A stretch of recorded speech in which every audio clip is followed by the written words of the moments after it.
हाँ बोल, का बात है? कितना ठंडी पड़ता। हाँ तब हम चाहता नहीं कि ठंडी में कुछ गरम गरम बनो। बनाओ, का बनेबी? तो सुना, बोल। दाल भात खा के अब भर गइल जीवा।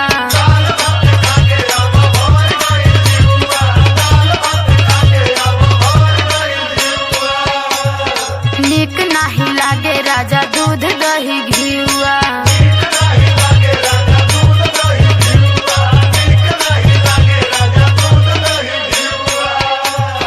दाल भात खा के अब भर गइल जीवा। नीक नाही लागे राजा दूध दही घिउआ। जड़ावा में राजा जड़ावा में मछरी खिया देत हो, लिया देत हो।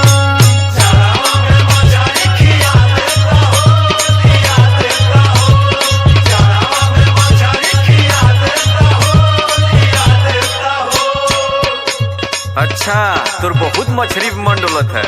घरे आलू गोभी लिया ला, बढ़िया सब्जी बना के खो और सबके खिया, ठीक है? हमके चाही तो चाही। पहले बात सुन, करू बर्दाश्त बाटे रुपया के कमी।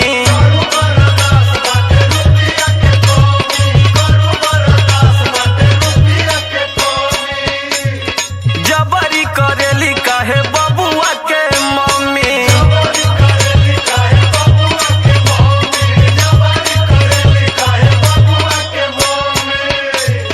करू बर्दाश्त बाटे रुपया के कमी। जबरी करेली काहे बबुआ के मम्मी। रोज जानी, हाँ रोज जानी जीभ चटकावल करू, मन मनावल करू।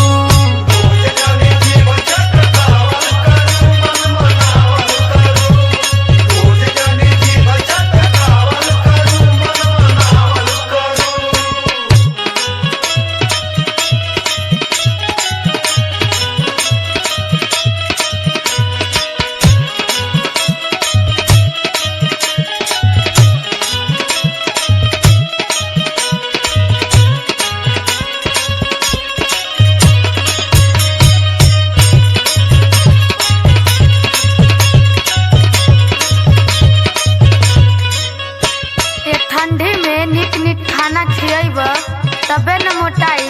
देखो दुबरा गइल बानी। मछरिये से मोटेबी?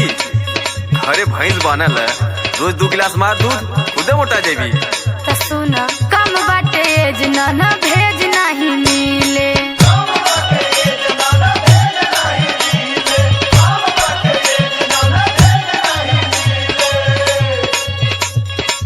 टाइट बदन पूरा हो गइल ढीले।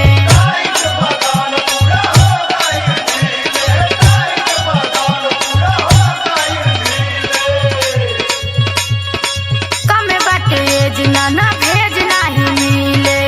टाइट बदन पूरा हो गइल ढीले। मरताटे, हाँ मरताटे मानवा जिया देत हो, खिया देत हो।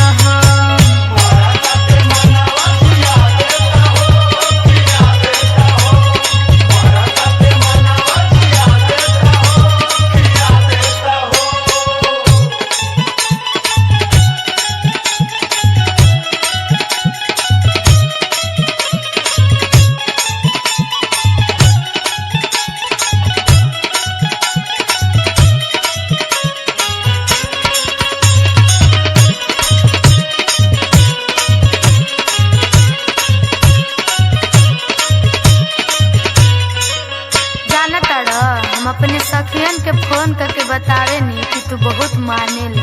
तू ही के ना, तोरे बहनियों के बहुत मानेला। यही से कहत ही बतिया हमरो मान ला। सिद्धांत भैया के खेते में हरियर तरकारी उगल है, या आके लेके आवे की चाहिए, खाए के चाहिए। पागल बैलो मछली चिल्लाते। सुना, जाला में खाइल कर साग रोज खोट के।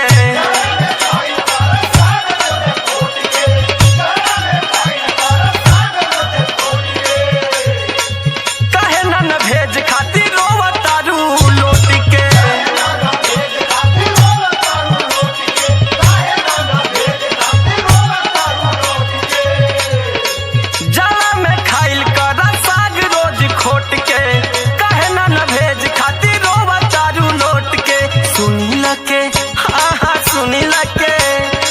सुनील के खेत